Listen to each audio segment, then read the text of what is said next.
en el Evangelio según San Mateo, en el capítulo 3, el versículo 17, y pienso que ya se lo saben de memoria. San Mateo capítulo 3, versículo 17, una frase que sale de la boca de Dios, pero es trascendente, va más allá del simple hecho de un concepto. Dice el verso 17, y hubo una voz de los cielos que decía, este es mi Hijo amado, en quien tengo complacencia. ¿Oramos? Querido Dios, gracias por estar con nosotros. Gracias por el día que nos dio y gracias por la oportunidad de reunirnos nuevamente. Gracias por los ángeles que nos acompañan. Gracias por su Espíritu presente. Permita, Dios, que el Santo Espíritu nos traiga palabra de vida para la vida eterna. Que no recibamos conceptos humanos, palabras de hombre, pero sí la palabra de Jehová, que vive y permanece para siempre. Señor, ilumine nuestra mente, habilítela para entender y comprender su palabra. Y ahora háblenos. Se lo pedimos en el nombre de Jesús. Amén, Señor. Amén. Durante la semana hemos mencionado la frase siervo de Dios. Y más aún hemos hablado acerca del Cordero de Dios. Haremos un repaso rápido, bien al punto, de las cosas fundamentales que hemos dicho. Número 1, el versículo 17 de San Mateo capítulo 3 ocurre en el momento del bautismo de Jesús. Dios repite la misma frase 2 veces, primero en el bautismo de Jesús, segundo en el monte de la transfiguración. Número 2, en la frase de Dios hay 2 perfiles del Señor Jesús. Número 1, presenta a Jesús como Hijo de Dios, presenta a Jesús como el Mesías. Las 2 partes significan y tienen que ver con la divinidad de Jesús. Hijo de Dios, por decreto, Salmo 2:7. El ungido de Dios, Mesías en hebreo, Cristo en griego. Jesús es el Cristo, Jesús es el Mesías, Jesús es Emmanuel, que significa Dios con nosotros. Juan dice, en el principio era el Verbo, y el Verbo era con Dios, y el Verbo era Dios. El versículo 14 de Juan 1 dice, y el Verbo se hizo carne y habitó entre nosotros. Pablo dice en 1 Timoteo 3:16, grande es el misterio de la piedad, Dios fue manifestado en carne. El autor de Hebreos en el capítulo 2, versículo 14 dice que Cristo vino y participó de carne y de hueso para deshacer las obras del diablo. En otras palabras, Jesús es Dios que se hace hombre. Sin embargo, la frase en que mi alma toma contentamiento, decíamos, viene del capítulo 42, versículo 1 de Isaías, donde Dios habla del siervo sufriente, en quien su alma tiene contentamiento. Siervo sufriente en Isaías 53, versículo 11, es nada más y nada menos que el Mesías que viene a dar su vida por el pecado. Es el Cordero de Dios, versículo 6, versículo 7, aquel en quien Dios deposita el pecado de la humanidad. Al que no conoció pecado, por nosotros lo hizo pecado. Mas Jehová cargó en él el pecado de todos nosotros. Cuando llegamos al Nuevo Testamento, Jesús acepta claramente quién es Él. San Juan 1:29, Juan el Bautista dice de Cristo, este es el Cordero de Dios que quita el pecado del mundo. Cordero de Dios, el Cordero que Dios preparó, el Cordero que Dios habilitó, el Cordero que Dios escogió. Cuando leemos 1 de Pedro 1:19 y 20, el apóstol Pedro nos dice que el Cordero Dios lo escogió desde antes de la fundación del mundo. De manera que el plan de salvación no es una casualidad, ni algo apresurado. Antes de crear la humanidad había un plan de rescate. Maravilloso amor, maravilloso amor. Y por la eternidad, no sabemos desde cuándo, Dios tenía preparado el rescate para ti y para mí. La salvación no es corporativa, la salvación no es por grupo, la salvación es individual. Así que todo lo que Dios hace, no lo hace por nosotros, lo hace por ti y lo hace por mí. ¿Se entiende lo que estamos diciendo? ¿Se entiende o no se entiende? Es un asunto personal, relacional. De allí encontramos entonces que desde antes de la fundación del mundo se escogió el Cordero para la Pascua. Qué bueno que en el libro de Colosenses 2, versículo 14 dice que Cristo en la cruz anuló el acta de los decretos que había contra nosotros. Anular el acta de los decretos significa que Cristo pagó la deuda que teníamos con el pecado. Y el versículo número 15 dice que triunfó sobre los principados y potestades y los exhibió públicamente en la cruz. Significa esto que Satanás no puede reclamar absolutamente nada a aquel que acepta a Cristo como su Salvador personal. ¿Se entiende o no se entiende? ¿Se entiende o no se entiende lo que estamos diciendo? De allí entonces se desarrolla en la Biblia una teología del Cordero. ¿Qué cosa se desarrolla? Teología del Cordero. Todo esto nace de una simple frase que salió de la boca de Dios, en que mi alma toma contentamiento. La frase es tan trascendente, es decir, la frase es tan amplia y profunda, la frase es tanto para la eternidad, que toda la eternidad no podrá explicar la frase. Hay un versículo de la Biblia que me maravilla, me impresiona, me emociona y me llena de gozo, y jamás he podido hacer un sermón de ese versículo.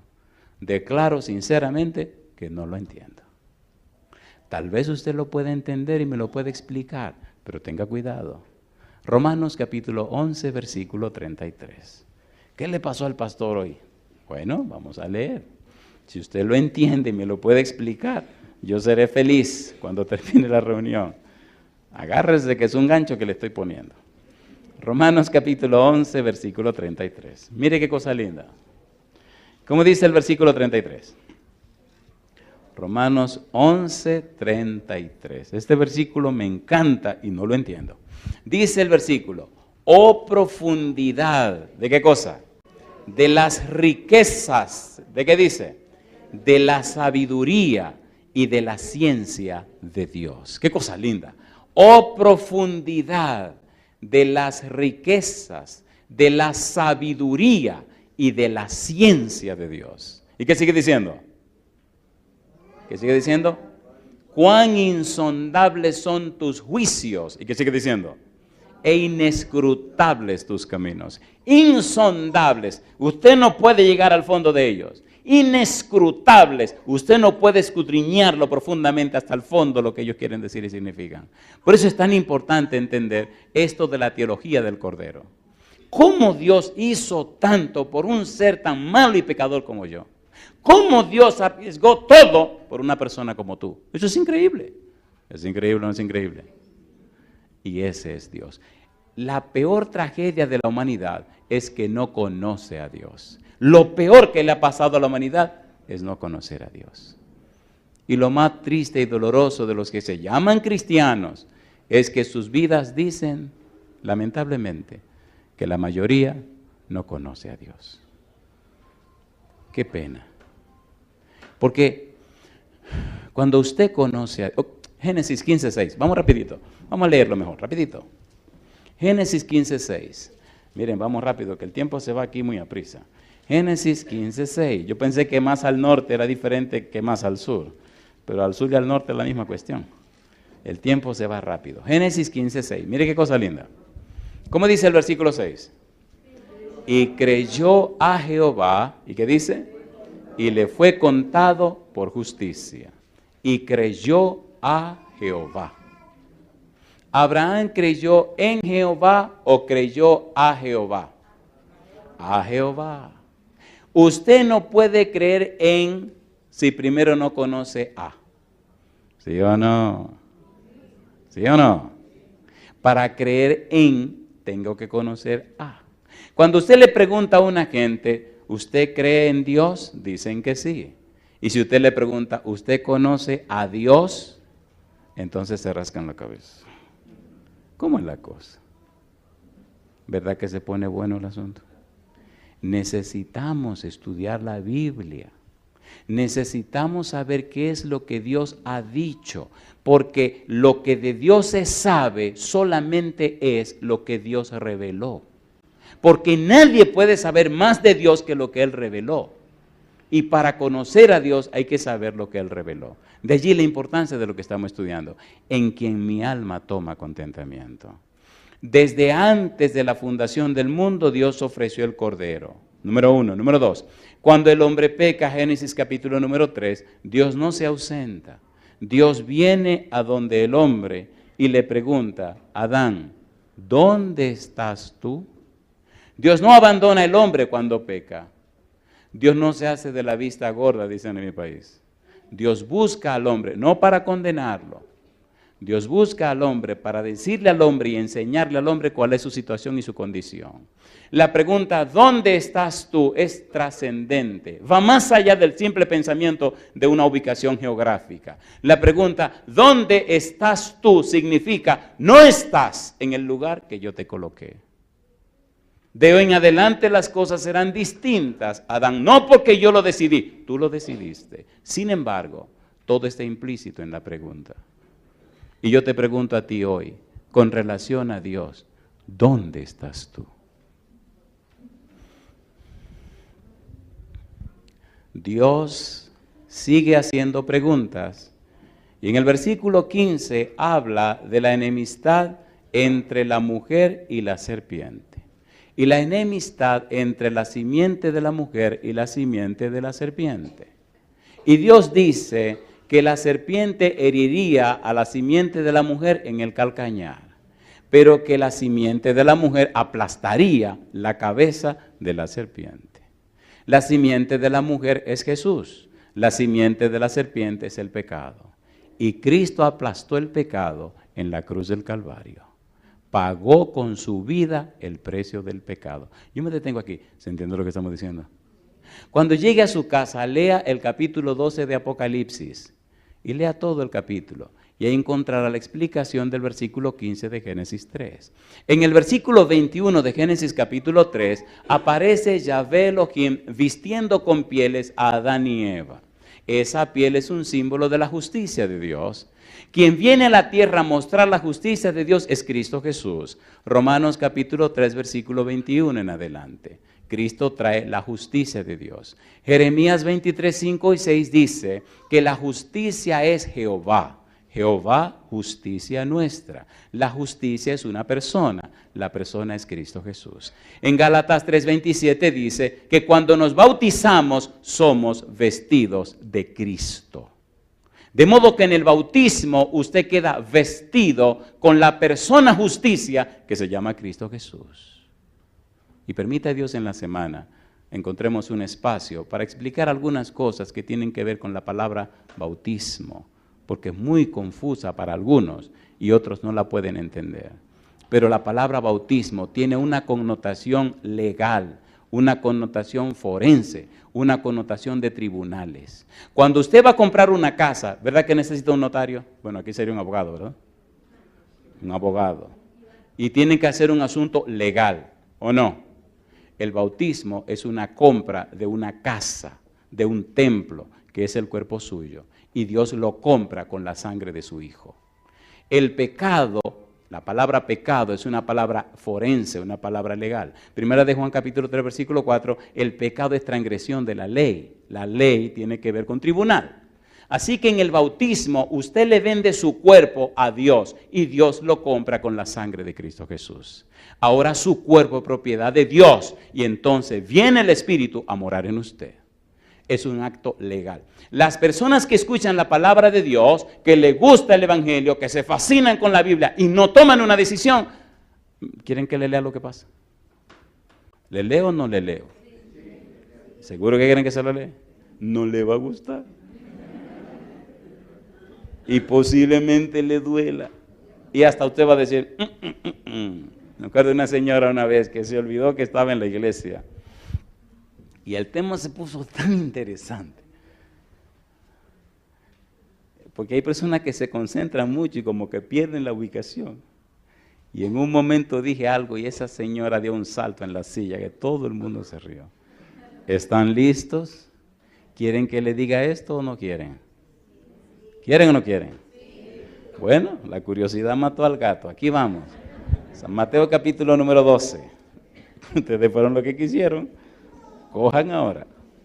No diga después, ay, no, espérate. No, espérate. Ya dijiste que sí.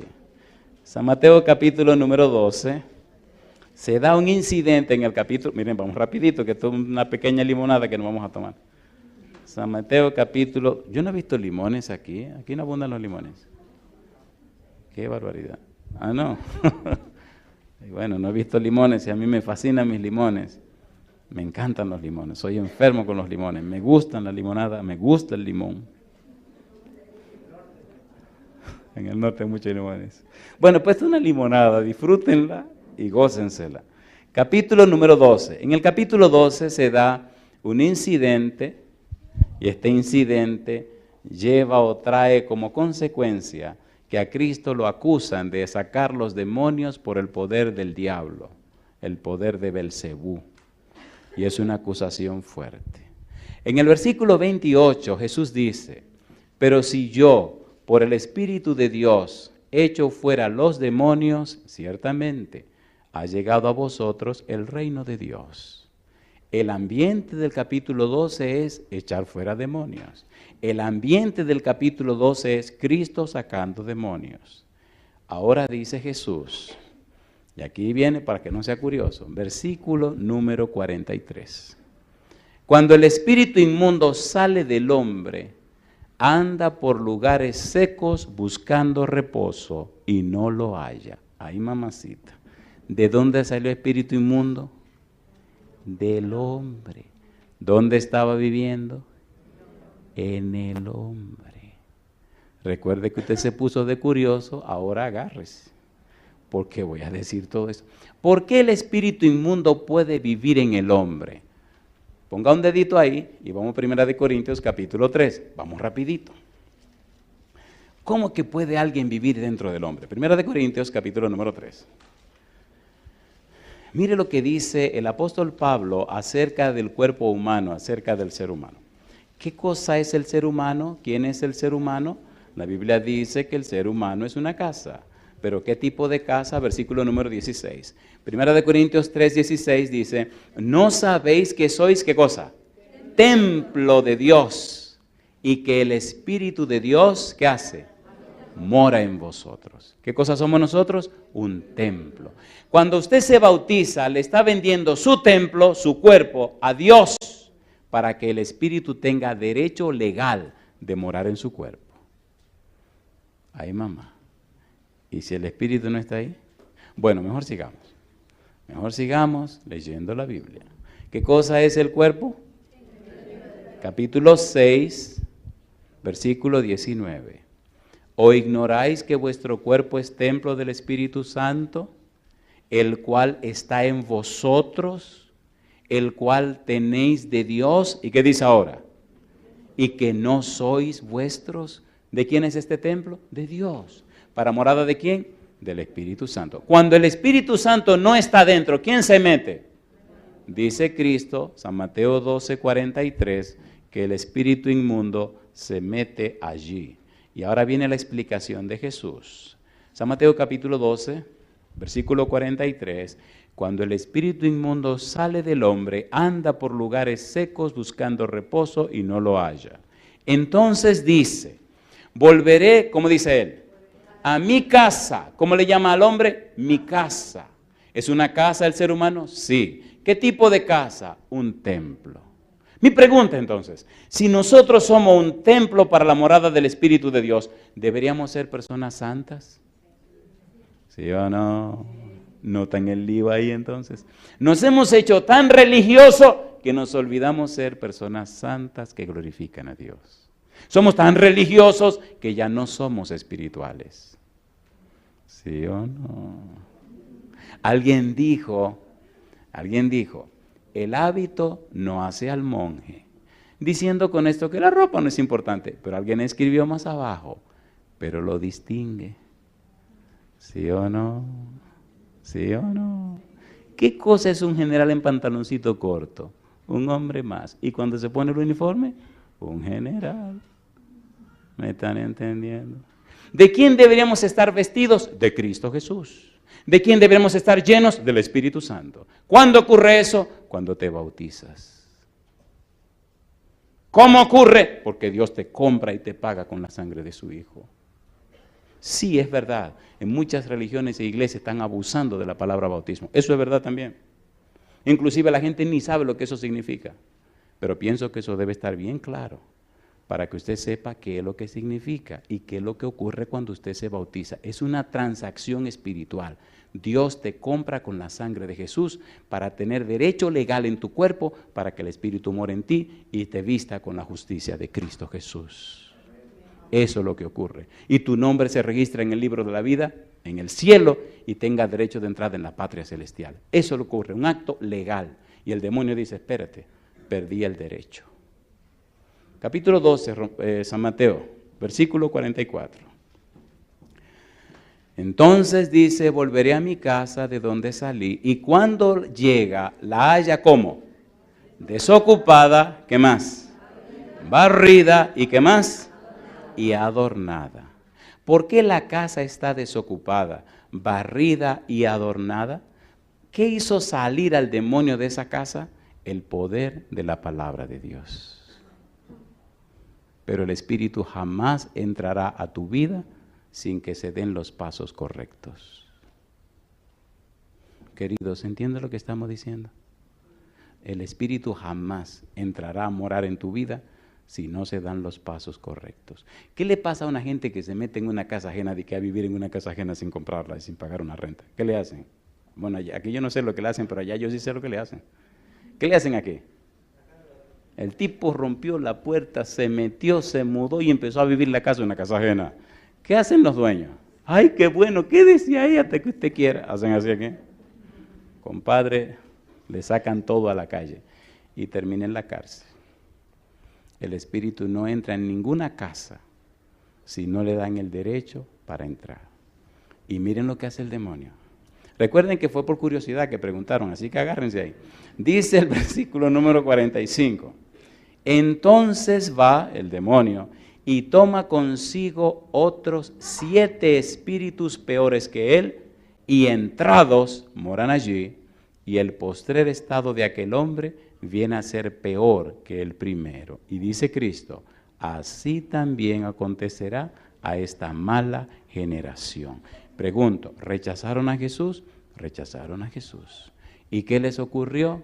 Bueno, averigüen la historia en el año 70, ¿qué pasó en Jerusalén? ¿Se acuerdan de la destrucción de Jerusalén? ¿Pidieron o no pidieron que su sangre caiga sobre nosotros y sobre nuestros hijos? Hay 2 cosas que tú puedes hacer. 1, o aceptas a Jesús. 2, o lo rechazas. No hay otra manera. Por eso es tan importante la teología del Cordero. Aquí me detengo. ¿Le parece bien si volvemos al camino y dejamos esa limonada tranquila? ¿Ya se entendió? ¿Somos morada de quién? Del Espíritu Santo. No diga de los demonios, porque entonces va a meter en problemas. ¿Verdad que hay un acto legal, un derecho legal? Sí. El derecho legal, la transacción, es el santo bautismo. Trabajemos ahora con el tema que nos corresponde. El Cordero fue inmolado desde antes de la fundación del mundo. 2. El Cordero es representado en el capítulo 3 de Génesis, versículo 15, y en el versículo 21 de Génesis, donde Dios viene y viste a Adán y Eva con pieles de cordero. Con pieles, dice la Biblia. Esa vestimenta representa la justicia de Jesús. Y ahora vamos al tema de hoy. ¿Están listos? Hay toda una teología del Cordero y la vamos a ver. Porque si usted la entiende, si la comprende, descubrirá hasta dónde llegó Dios para la salvación suya. Hasta dónde llegó Dios para alcanzarte a ti. Y cuando ya uno sabe, no puede alegar en el tribunal que no sabe. Cuando usted va a un tribunal a declarar, ¿qué le ponen en la mano? La Biblia. Le piden que levante la mano y ¿qué le predicen? ¿Jura usted decir la verdad? ¿Qué más? Solo la verdad. ¿Y qué más? Nada más que la verdad. Y es lo que le estoy presentando. Usted tendrá que hacer una decisión. Yo me voy el domingo y quiero llegar a mi casa el martes. ¿Cuándo volveré por aquí? Dios sabe. El pastor dice que ahí viene el invierno. Yo lo felicito, disfruten su frío y caliéntense bien. Y pastor, vamos a ver si vienen a patinar. Bueno, vamos a trabajar ahora en Génesis capítulo 22. ¿Están listos? Vamos a la tercera parte de esta teología del Cordero. Génesis 22 presenta la historia de Abraham y de Isaac. Vamos rapidito porque hay mucho que decir y muchas cosas hermosas que repasar. Génesis capítulo 22, sabemos que Dios le dice a Abraham, toma a tu hijo Isaac, tu único a quien amas, y llévalo para que lo sacrifique en el monte que yo te diré. Y entonces Isaac le hace la pregunta en el versículo 7, entonces habló Isaac a Abraham su padre y le dijo, Padre mío, y él respondió, heme aquí, mi hijo. Y él dijo, he aquí el fuego y la leña, mas ¿dónde está el cordero para el holocausto? Y respondió Abraham, Dios se proveerá de cordero para el holocausto, hijo mío. E iban juntos. Una pregunta para usted. ¿Llegó Abraham al momento de cortarle el cuello a su hijo? ¿Sí o no? Sí. ¿El ángel detuvo su mano? Sí. ¿Proveyó Dios un cordero que Abraham sacrificó en aquel lugar? Sí, Señor. Ahora, ponga cuidado a lo que dice Jesús. Y me gusta esta parte porque es profunda y Cristo la expresa en una forma clara y amplia. Jesús tenía plena conciencia, Jesús estaba bien claro en lo que había venido a hacer a la tierra. Por eso dice, vine a hacer la voluntad de mi Padre. La voluntad de Dios, la voluntad del Padre es que usted alcance la salvación. Y Dios determinó arriesgar todo el cielo, si era necesario, para la salvación de tu persona. No importa el costo. Pagaremos todo para que no se pierda. No conocer a Dios nos hace ser seres tan, wow.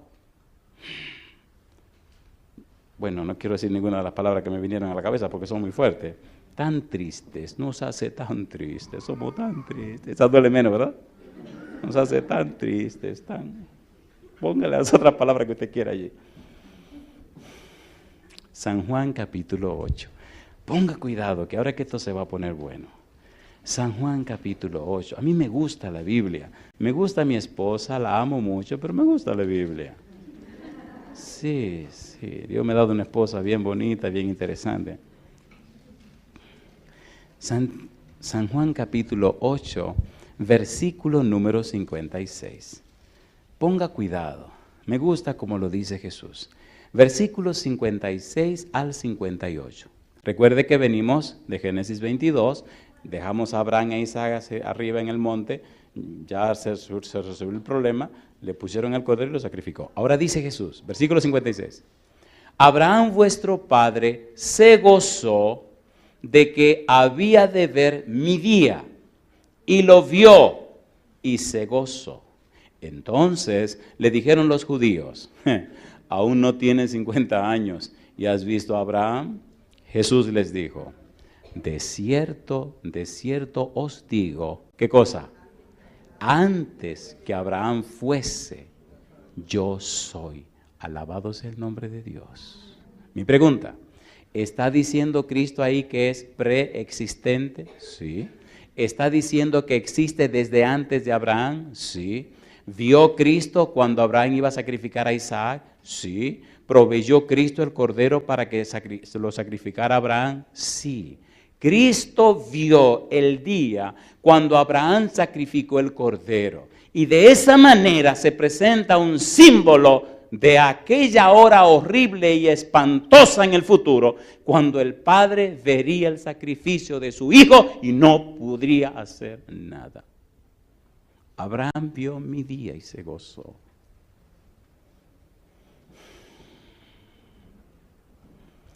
La clave la veo no solamente en la frase, vio mi día y se gozó. La clave la veo en la frase, antes que Abraham fuese, yo soy. Y ahí nos detendremos. Oiga, mire, déjame decírtelo así. Ponte a pensar, querido, ponte a pensar, querida. Cristo ahora toma para él un atributo divino. yo soy. Y hace y describe en una forma tan linda en la Biblia quién es Él. Antes que Abraham fuese, ¿qué cosa? Yo soy. Vamos rapidito a leer una serie de pasajes preciosos que nos van a motivar a leer más la santa palabra de Dios. San Juan capítulo 4, versículos 25 y 26. Vamos rapidito. San Juan capítulo 4, versículo 25 y 26. ¿Qué dice Cristo acerca de su persona? Ese cordero que Abraham vio, el símbolo de Abraham y tuvo realidad en Cristo Jesús.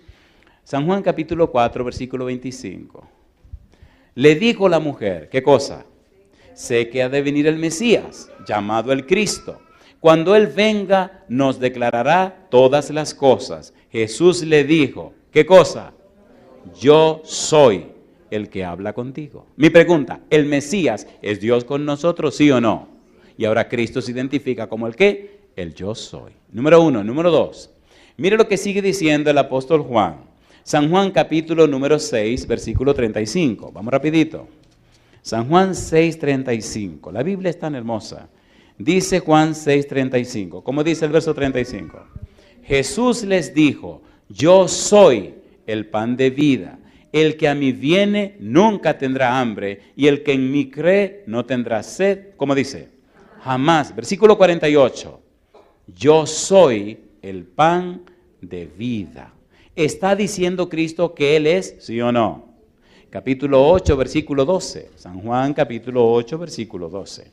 Dice el verso 12, otra vez Jesús les habló diciendo, yo soy la luz del mundo. El que me sigue no andará en tinieblas, sino que tendrá la luz de la vida. Versículo 24, por eso os dije que moriréis en vuestros pecados, porque si no creéis que yo soy, en vuestros pecados moriréis. Mi pregunta, ¿está siendo categórico Jesús?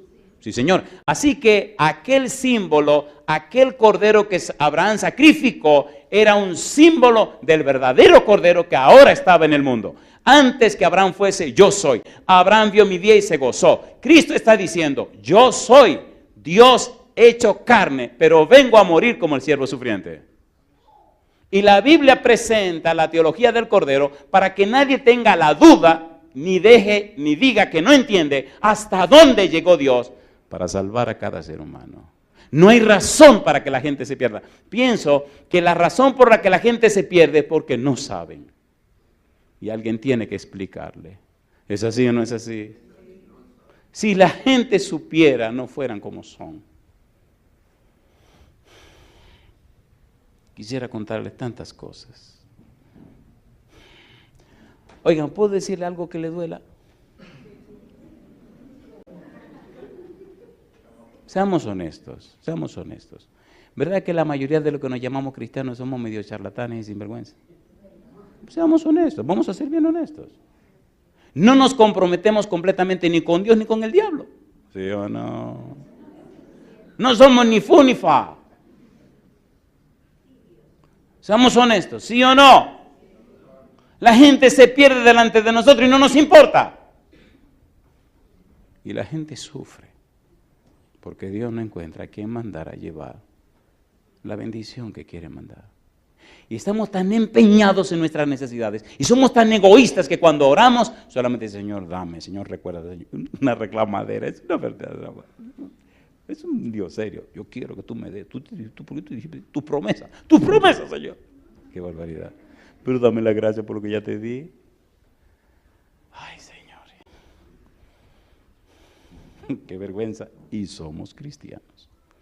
Capítulo número 10, versículo 7.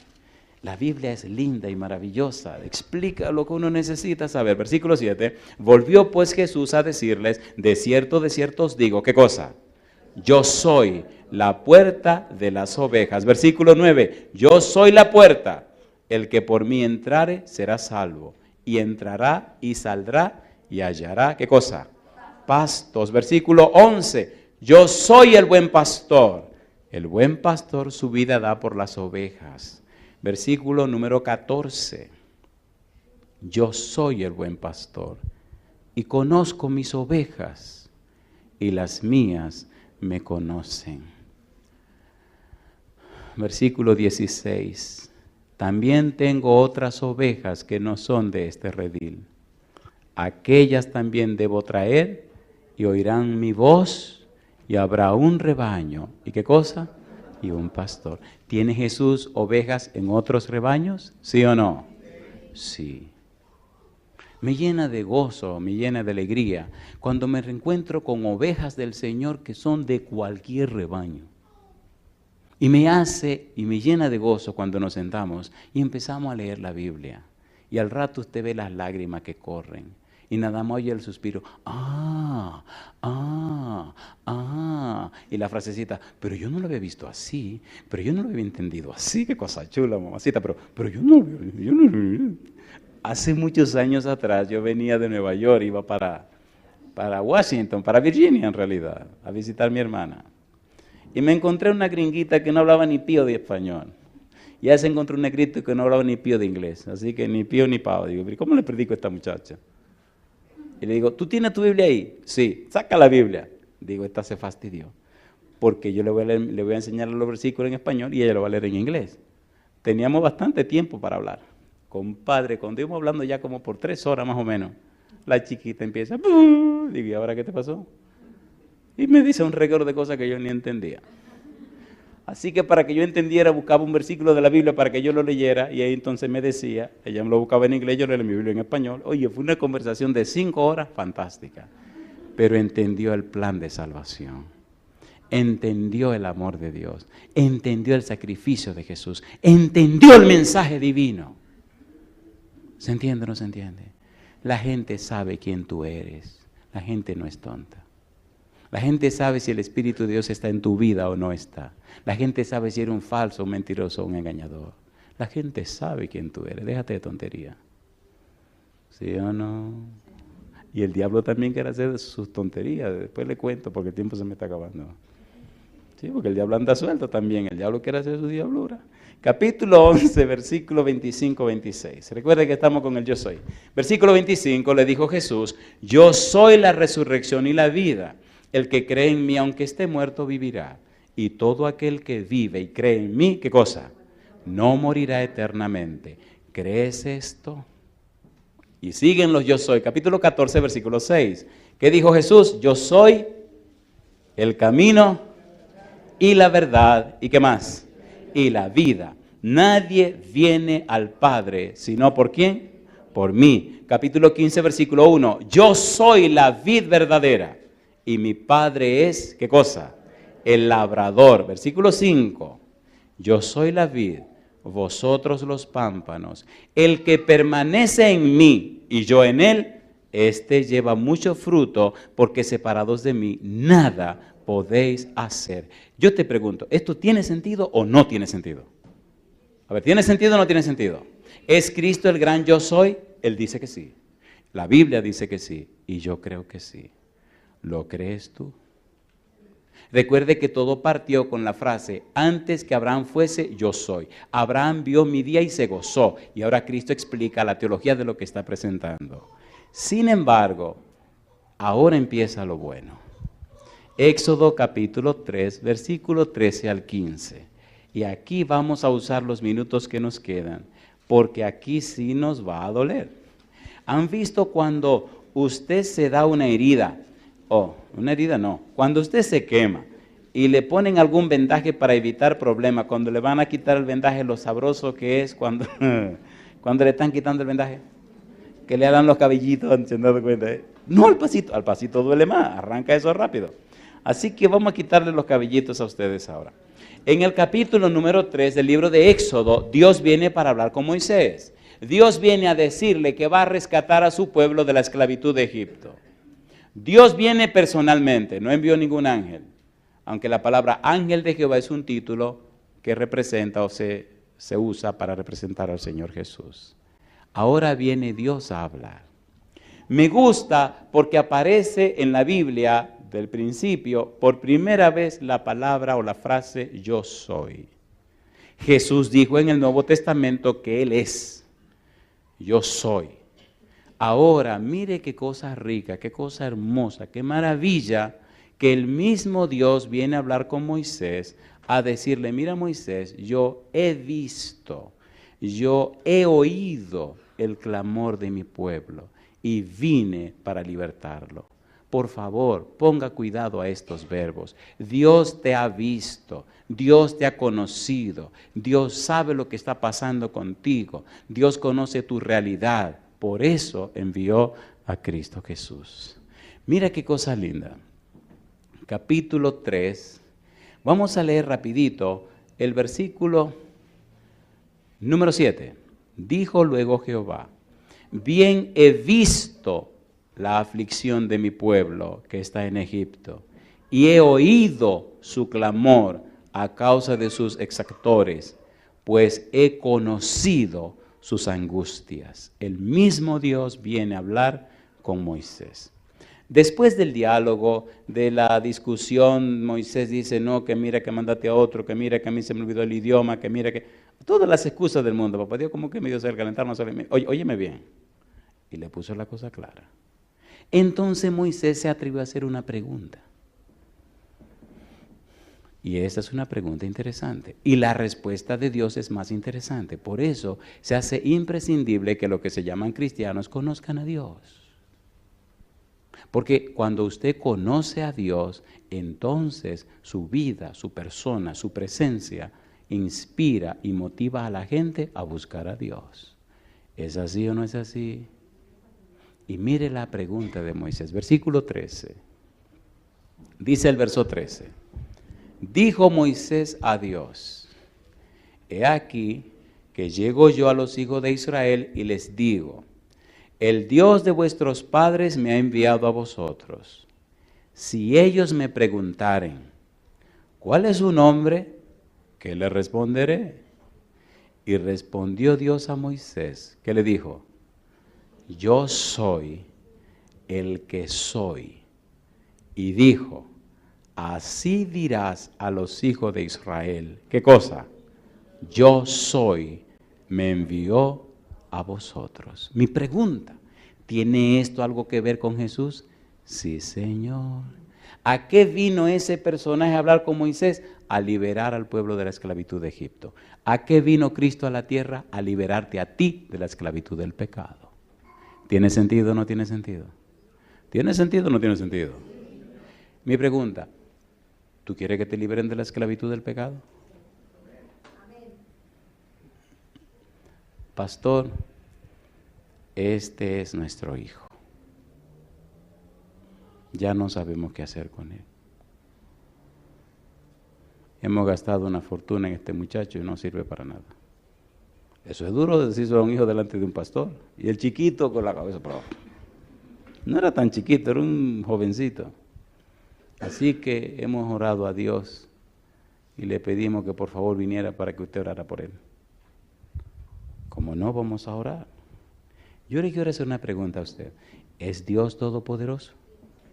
¿Sí o no? Sí. ¿Puede Dios cambiar la vida de una persona? Sí. Este chiquito no quería estudiar ni nada. Tenía padre con dinero y el tipo se la estaba gozando. Y parece que el tipo aquel que salió del hombre aquel, ¿saben a qué me refiero? Le llaman diablo, le llaman el demonio. Tenía atrapado al muchachito este. Nos arrodillamos, le pedí por favor que me dejaran hablar con el niño un ratito. Los padres salieron y le dije al muchacho, dime algo. ¿Verdad que tú sientes como que algo te impulsa a hacer las cosas que tú no quieres hacer? Y abrió los ojos. Me dice. ¿Y verdad que de repente te encuentras en medio de todas las tonterías que no se te han ocurrido hacer y ya está haciendo toda la diablura? Y empieza a llorar. Y digo, ven mi negro. Y nos arrodillamos. Y digo, bueno Señor, aquí está este muchacho, que el diablo le está haciendo hacer diabluras. ¿Quién sabe en la diablura que se metió? Pero los padres me pidieron que orara por él. Yo no soy nadie, pero usted es el Dios Todopoderoso. Para usted nada es imposible. Usted rompe cadenas y libera a las personas. Y recuerde, Señor, me gusta decirle así a Dios, que usted dijo en Isaías 49, 25, ¿quieren que lo leamos? Siguen siendo curiosos, qué barbaridad. Pensé que iban a decir no. Bueno, pero esta aquí le va a salir bien. Isaías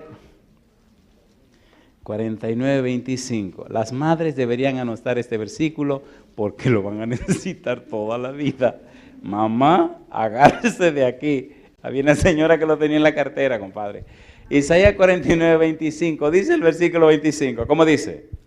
Pero así dice Jehová, ¿qué cosa? Ciertamente, el cautivo será, ¿qué cosa? Rescatado del valiente. ¿Quién es el cautivo? Tu hijo. ¿Quién es el valiente? El diablo. Y dice ahora, y el botín será arrebatado al tirano, y tu pleito yo lo defenderé, y yo salvaré a tus hijos. Yo le pregunto a usted, mamá, ¿verdad que debería consagrarse usted a Dios? ¿Sí o no? ¿Y usted, papá, debería consagrarse a Dios? Cuando un papá o una mamá consagrado a Dios se arrodilla a orar por sus hijos, ¿le escucha a Dios? ¿Hace maravilla Dios? Hay un relato que leí en algún lugar de un muchacho que estaba en la guerra de Vietnam. ¿La guerra de Vietnam? Sí. Habían quedado atrapados en la tarde en un hueco de una colina y las ametralladoras del otro lado estaban acabando con todo el mundo. Y todo el que intentaba ir a rescatar el que estaba metido en el hoyo, que estaba herido, lo arreglaban en el camino. Y las ametralladoras eran las 2 y tanto de la tarde, y uno de los soldados dijo, espérense, espérense, y empezó a mirar su reloj. Y todo el mundo asustado, porque todo el que sale a buscar al que está herido, lo arreglan en el camino. Espérense, espérense. Y mirando su reloj, y cuando llegó la hora, salió disparado del hoyo, fue correteando, y la ametralladora sonó, llegó al hoyo, agarró al tipo, se lo echó encima, se arrastró y vino otra vez a la trinchera donde estaban. Y todo el mundo se quedó con la boca abierta. Y le preguntaron, ¿y qué fue lo que tú hiciste? ¿Por qué tú mirabas el reloj? Y le dijo, mi mamá me dijo a mí que todos los días a las 3 de la tarde ella ora por mí. Y yo sé que Dios oye las oraciones de mi mamá. ¿Me entendieron? ¿A qué hora ora tú por tus hijos, querida? Bueno, hay que ser caballeroso, ¿no? Querido, ¿a qué hora ora tú por tus hijos también? Hay que darle duro a los dos. Bueno, yo, déjate de tontería, todos los días tienes que orar por tus hijos, ¿o no? ¿Sí o no? Sí. Dios dice, tu pleito, ¿qué cosa? Así dice Jehová, ciertamente el cautivo será rescatado del valiente y el botín será arrebatado al tirano y tu pleito yo lo defenderé y yo salvaré a quienes dice, salvaré a tus hijos. Yo le hago una pregunta, y lamentablemente el tiempo se nos fue. Yo le hago una pregunta, yo le pregunto a usted, ¿quiere Dios salvar a tus hijos, sí o no? Me arrodillé con el muchacho en esa iglesia en Puerto Rico.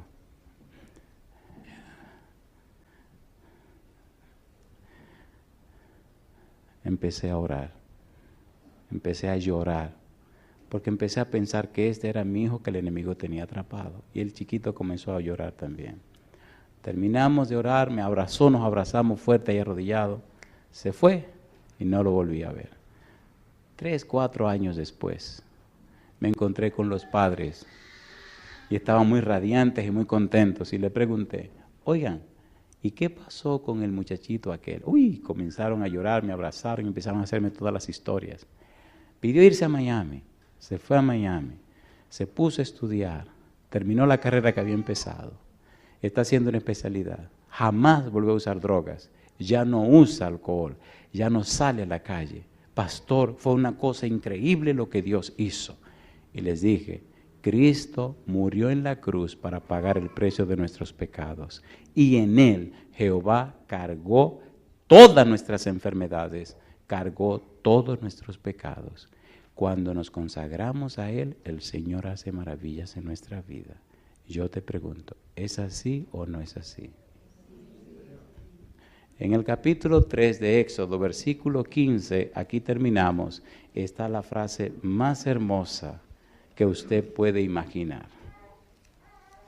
Recuerde que estamos hablando de la teología del Cordero. Dice el versículo 15, Éxodo 3:15, además dijo Dios a Moisés, así dirás a los hijos de Israel, Jehová, el Dios de vuestros padres, el Dios de Abraham, de Dios de Isaac y Dios de Jacob, me ha enviado a vosotros. Y esta es la frase que más me gusta. Dice, este es mi nombre para siempre. Con él se me recordará, ¿por cuánto tiempo? Por todos los siglos. ¿Qué significa en realidad la frase? En hebreo, los que saben hebreo, los que estudian el idioma, dicen, la frase se me recordará significa, ustedes vivirán, actuarán, se comportarán, se conducirán conscientes de que yo estoy presente. ¿Consciente de qué? De que yo estoy presente. Yo soy el que soy, significa soy el Dios siempre presente. Si las cosas están bien, estoy presente. Si las cosas están mal, estoy presente. Si las cosas son como tú quieres, estoy presente. Alegría, estoy presente. Tristeza y dolor, yo siempre estoy presente. Yo estoy viendo, estoy oyendo y yo sé lo que está pasando. Pero dame el derecho legal de trabajar con tu vida. ¿Verdad que queremos vivir como nos da la gana y clamamos a Dios que nos ayude? Sea honesto, ¿sí o no? Entonces, sea respetuoso, déjese de eso. Ponga las cosas como manda Dios y que Dios tenga derecho sobre usted. ¿Es así o no es así? ¿Le gustaría darle derecho legal a Dios? Entonces póngase en pie conmigo. Yo soy el que soy. Así dirás a los hijos de Israel. Yo soy, me ha enviado a vosotros. Este es mi nombre, con el cual se me recordará para siempre. Cuando era un adolescente, un día se me ocurrió pedirle a Dios una novia. A ustedes le hará reír esto, a mí no me hizo reír, a mí me hizo gozar, me puse contento. Y por última vez me dijo Jehová que sí, que me iba a dar la novia. Digo, ay mamá, sí, está linda. Siempre tuve miedo de escoger una novia porque decía, los hombres casi siempre miran lo que se ve por fuera y Dios mira lo que se ve por dentro. ¿Se acuerdan cuando mandaron a buscar un rey? Que a Samuel estaba mirando por fuera. Le dijo, tú mira el parecer de afuera. Yo no miro eso. Yo miro lo que hay adentro. Y Dios había mirado adentro de mi esposa. Yo no sé mirar por dentro. Y entonces me trajo esta muchachita. Y me dijo, esta es la tuya. Digo, se la voy a probar bien duro, Señor. Sí, porque espérese, iba a ser mi esposa. Pienso que esta historia debemos dejarla así para seguirla mañana. Sí, porque la gente es muy curiosa, la gente quiere saber el resto de la historia, ¿no? Pues déjeme decirle que nos casamos, tenemos 3 hijos, vivimos felices. ¿Por qué digo esto? Hasta que no te enamores de Dios, tu vida no tendrá sentido. Cuando uno se enamora de verdad, uno da hasta la chaveta por la persona que ama. Hay muchos cristianos que son cristianos nominales, porque son miembros de una iglesia. Pero cuando usted conoce a Jesús, cuando usted ama a Jesús, y déjeme decirle, uno ama a la persona que conoce, ¿es así o no es así? Cuando usted conoce a Jesús, oiga, si Jesús le dice brinca, usted empieza a brincar. Y después que está brincando le dice, Señor, dime mi negro, ¿por qué estoy brincando? ¿Pero qué hacemos la mayoría? ¿Para qué tú quieres que yo brinque? ¿A ti qué te importa? Comienza a brincar. ¿Es así o no es así? Pero siempre estamos poniendo periquitos, dicen en mi país. Y yo le pregunto, ¿se atreve a tomar la decisión de seguir las reglas del Señor sin preguntar? ¿Seguro que no la va a seguir? Cuando era un adolescente, Dios me dijo, mi negro, quiero que sea un pastor. Le dije, no, yo lo siento, conmigo no cuente para eso. Bien, ¿qué tú quieres ser? Yo quiero ser un doctor. ¿Y para qué, Andrés? Para sanar a los enfermos y ayudar a la iglesia y ganar mucho dinero y ayudar a la iglesia. Bueno, y le dije todo mi plan y todas mis cosas. Muy bien, pero ¿sabía que los pacientes envejecen y se mueren? Bueno, claro, pues, ni modo. ¿Y se pierden? ¿Cómo? Sí, mi hijo, si tú me ayudas a mí, aunque se mueran, no mueren para siempre. Y yo soy Dios, tengo poder para sanarlos. Así que yo puedo sanar a los enfermos también. Pero eso es lo que yo quiero, que se salven. Pues ven, necesito que seas un pastor. Y entonces le dije, ok, Y aquí me tienen. ¿Te gustaría ser lo que Dios quiere que tú seas? Sin preguntar. ¿Cuánto quieren ser lo que Dios quiere que sean? Levanten la mano derecha. Ay, mamá. Déjame cambiar la pregunta. Esa como que estaba muy fácil. ¿Le gustaría hoy permitirle al Espíritu Santo que tome el timón y la dirección de su vida? Y que lo cambie. ¿Cuánto quieren hacer eso? Esas como fueron muy fáciles. ¿Te gustaría hoy llamar a las personas que ofendiste o las personas que te ofendieron para decirle que te perdonen por las cosas que pasaron y empezar a ser un hijo o una hija de Dios? ¿Te atreves a tomar esa decisión? Querido Padre Celestial, no pensé que esta gente sería tan valiente de tomar decisiones tan fuertes. Le ruego, Señor querido, que su Santo Espíritu descienda sobre ellos. Fortalezca con poder su hombre interior. Que habite Cristo por la fe en sus corazones. Que sean capaces de comprender su amor. Que puedan conocerle a usted, Señor, y sean llenos de toda la plenitud de Dios. Que se mantengan firmes en su palabra y sus principios, y que muy pronto Dios eterno, el Santo Espíritu, pueda hacer morada permanente en ellos. Que legalmente puedan ser llamados hijos e hijas suyos, Señor, y tener sus nombres en el libro de la vida. Dele luz del cielo, Padre, para entender lo importante que es vestirse de Cristo Jesús. Gracias, Señor, por cada uno de ellos y ellas. Y gracias por aquellos y aquellas que nos siguen en cualquier lugar del mundo, que también han levantado sus manos. En sus manos nos entregamos, Padre amado. Damos gracias a las bendiciones que recibimos. Lo hacemos en el nombre de Jesús. Amén, Señor.